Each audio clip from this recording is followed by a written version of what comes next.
Assalamualaikum warahmatullahi wabarakatuh.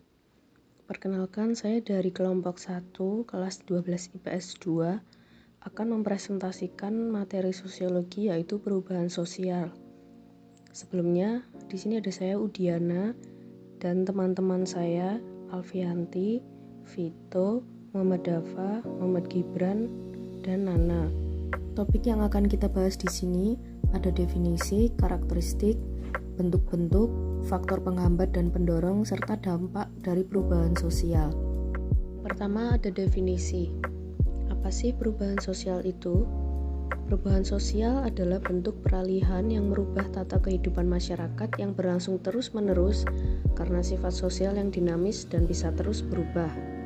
Lalu yang kedua, karakteristik perubahan sosial. Antara lain yaitu terjadi di mana-mana tanpa batas wilayah atau daerah, berkelanjutan, imitatif yaitu masing-masing kelompok masyarakat akan memberi pengaruh satu sama lain, disorganisasi sementara karena adanya penyesuaian dahulu terhadap perubahan yang terjadi, hubungan kausalitas yang tidak terbatas pada bidang material atau imaterial saja dan terjadi secara timbal balik, adanya perubahan pada lembaga sosial, dan terakhir penggolongan watak yang meliputi proses sosial, perubahan struktural, perubahan struktur kelompok, dan segmentasi.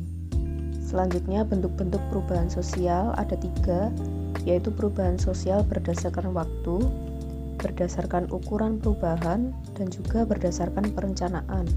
Perubahan sosial berdasarkan waktu terbagi menjadi 2, evolusi dan revolusi. Evolusi yaitu perubahan yang membutuhkan waktu yang relatif lama disertai rentetan perubahan-perubahan kecil. Contohnya evolusi teknologi jaringan seluler dari tahun ke tahun. Teknologi jaringan data seluler terus berevolusi seiring dengan perkembangan teknologi komunikasi. Dilansir dari laman livewire.com, setidaknya setiap 10 tahun sekali teknologi jaringan baru dirilis. Diawali dari peluncuran teknologi jaringan seluler generasi pertama atau 1G pada awal 1980. Jaringan bertransmisi sinyal analog ini memiliki kecepatan maksimal 2,4 kilobyte per detik. Dengan kecepatan terbatas itu, jaringan 1G hanya mampu mengirim pesan suara. 1 dekade kemudian, teknologi jaringan kedua atau 2G diperkenalkan. Menggunakan sinyal digital, pada jaringan ini pengguna mulai dapat saling bertukar pesan, teks, dan gambar melalui Short Message Service atau dikenal SMS, dan Multimedia Messaging Service atau MMS. Kecepatan maksimal jaringan ini adalah 50 kilobyte per detik. Pada 1998, teknologi jaringan generasi ketiga diluncurkan. Jaringan ini memiliki kecepatan transmisi maksimal 2 MB per detik. Sementara teknologi jaringan seluler generasi keempat, 4G, diluncurkan pertama kali di Norwegia dan Swedia. Teknologi yang masih dapat kita nikmati saat ini memiliki kecepatan maksimal hingga 1 GB per detik, tentunya lebih dari kemampuan jaringan 3G. Dan yang paling baru, teknologi jaringan 5G yang rencananya akan dirilis 2020. Sedangkan revolusi adalah perubahan yang terjadi relatif cepat. Contoh revolusi di Indonesia adalah proklamasi kemerdekaan yang menandakan berubahnya Indonesia dari tanah jajahan menjadi negara yang merdeka. Berdasarkan ukurannya, ada perubahan sosial besar dan kecil. Perubahan besar merupakan perubahan yang dapat membawa pengaruh besar dalam berbagai aspek kehidupan, serta menimbulkan perubahan pada lembaga kemasyarakatan. Contohnya adalah pandemi COVID-19 kemarin. Dan perubahan kecil adalah perubahan yang terjadi pada unsur-unsur struktur sosial yang tidak membawa pengaruh langsung atau berarti bagi masyarakat dan lembaganya. Contohnya yaitu perubahan tren model sepatu dan gaya berpakaian dari tahun ke tahun. Yang terakhir, berdasarkan perencanaan. Ada perubahan yang direncanakan atau dikehendaki dan tidak direncanakan. Direncanakan adalah perubahan yang diperkirakan atau direncanakan terlebih dahulu oleh pihak-pihak yang akan mengadakan perubahan di dalam masyarakat. Contohnya yaitu perencanaan program keluarga berencana atau KB oleh pemerintah.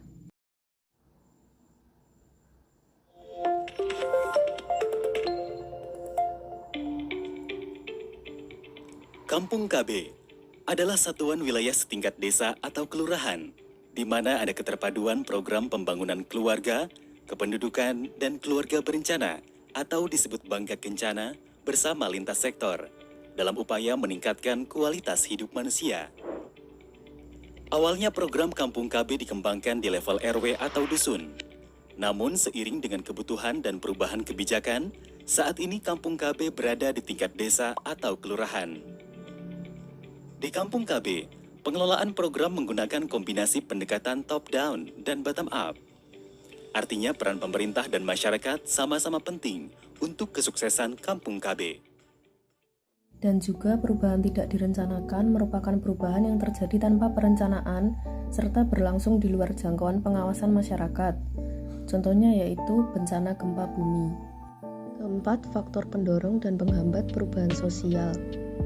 Faktor pendorong antara lain terjadinya kontak dengan budaya lain. Dalam kontak ini terjadi proses pertukaran informasi dan budaya lainnya. Sistem pendidikan maju. Pendidikan yang maju bisa mendorong pola perubahan sosial budaya yang mengikuti perkembangan zaman. Lalu keinginan masyarakat untuk maju. Penduduk yang heterogen. Toleransi terhadap perubahan. Toleransi membuat masyarakat menerima hal-hal baru. Dan terakhir mencari bidang tertentu.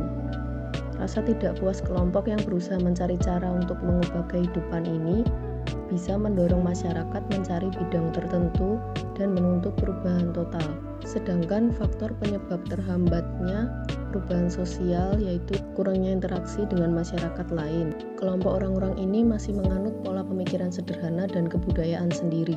Kedua, masyarakat bersikap tradisional. Mereka menolak segala hal baru yang bisa mengubah perubahan sosial. Lalu pendidikan rendah. Umumnya masyarakat berpendidikan rendah tidak bisa secara langsung menerima hal baru, sehingga masyarakat enggan untuk mengikuti perubahan sosial yang ada.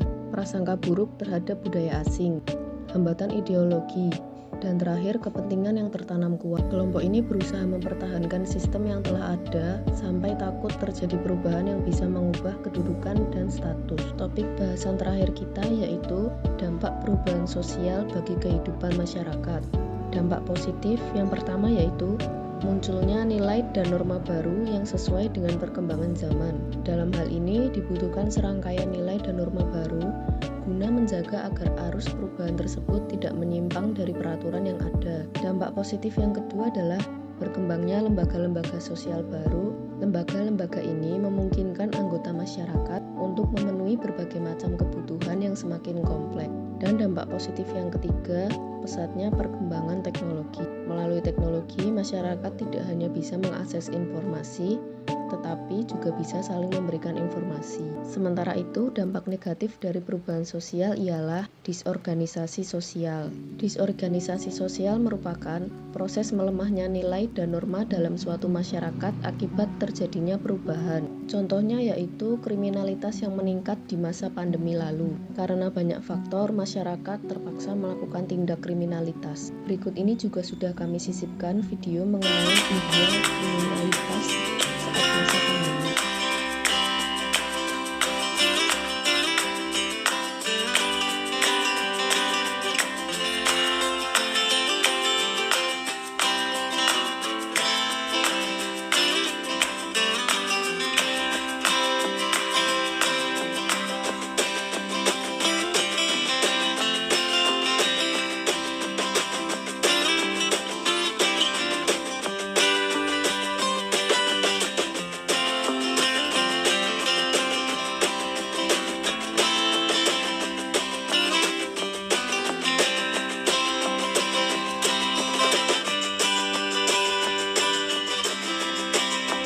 Yang kedua adalah cultural shock atau guncangan budaya. Yang dimaksud dengan cultural shock adalah kondisi ketika masyarakat mengalami kaget karena belum siap menerima perubahan. Perubahan di sini adalah perubahan yang disebabkan akibat adanya unsur-unsur kebudayaan asing yang berbeda dengan kebudayaannya sendiri. Ketiga, cultural lag atau kesenjangan budaya merupakan ketidaksesuaian antara unsur-unsur kebudayaan akibat terjadinya perubahan serta pergeseran kebudayaan. Sekian dari kami kelompok 1 mengenai pembahasan materi perubahan sosial ini. Semoga bermanfaat. Wassalamualaikum warahmatullahi wabarakatuh.